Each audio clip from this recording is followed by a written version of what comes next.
Rejoice, for he has truly risen. Alleluia, alleluia. Again, happy Easter, everyone.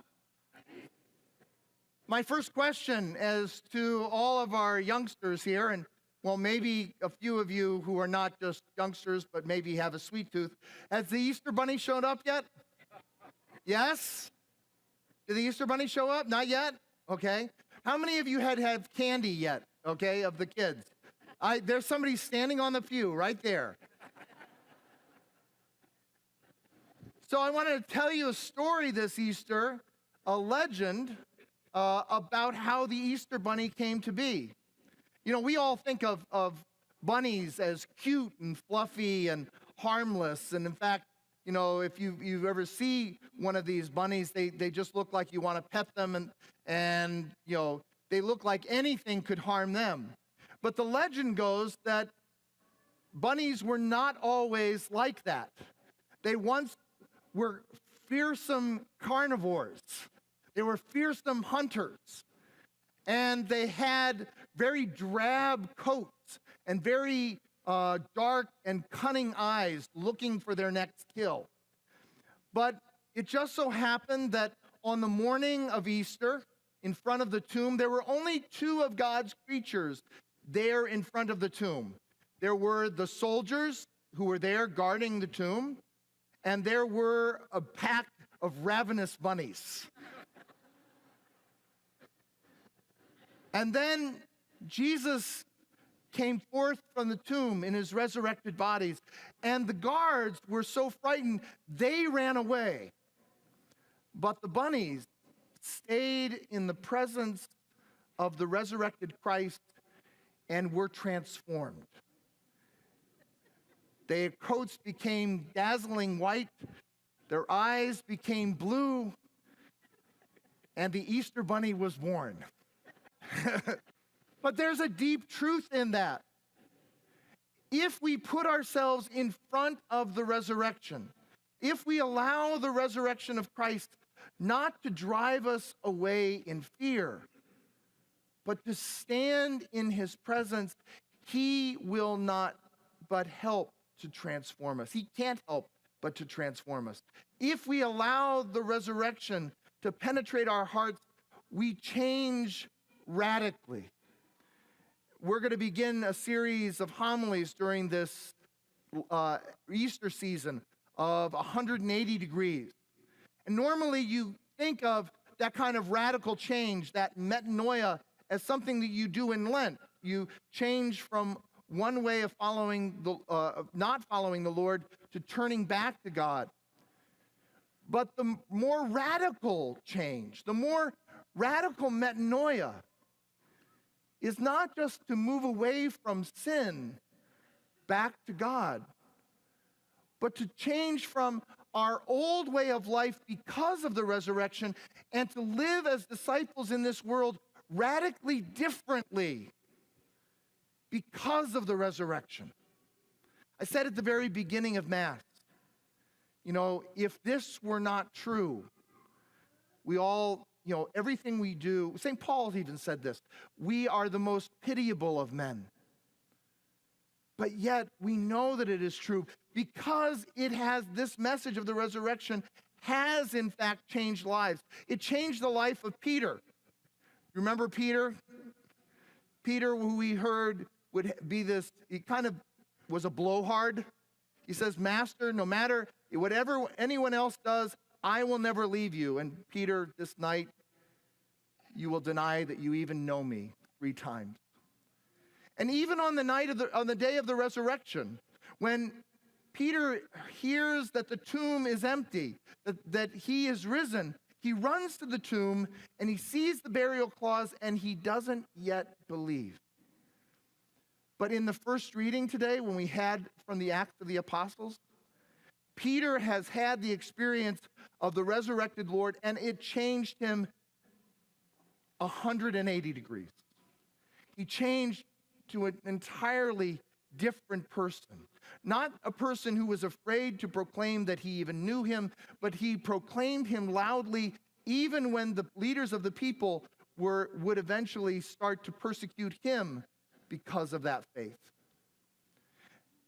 I'm inviting each one of us to allow the message of Easter, to allow our baptismal call to change not only how we live in the world, but how we as Christians live in this world and change the world because of our faith in the resurrection. I remember when I was a priest 5 years, one of the things that when I went into the priesthood, when I was in the seminary, one of the things that I was most afraid of was that I would become a half-hearted priest, a mediocre priest. And my first 5 years into the priesthood, I was learning all the stuff that priests do. And I was, busy about many things in my first 5 years of priesthood. But I was getting to a point where I was afraid that I was becoming what I feared that I would become. I found that I was struggling in my prayer life. I found patterns of sin in my life that I'd get up and I'd preach and I'd still see those same sins the next week. And the next week I was avoiding the sacrament of reconciliation. And finally I said, I can't do this anymore. This is not going to work. So I went on a retreat back to Rome. I went back, a friend of mine, Monsignor Dan Thomas, who's now Bishop Dan Thomas of Toledo, and I asked him if he would guide me through a retreat. And what he did for me was he says, Tim, I want you to make at least 3 holy hours a day. And one of the holy hours a day I want you to do in one of the major basilicas in Rome. And what we talked about then was the fruit of that prayer.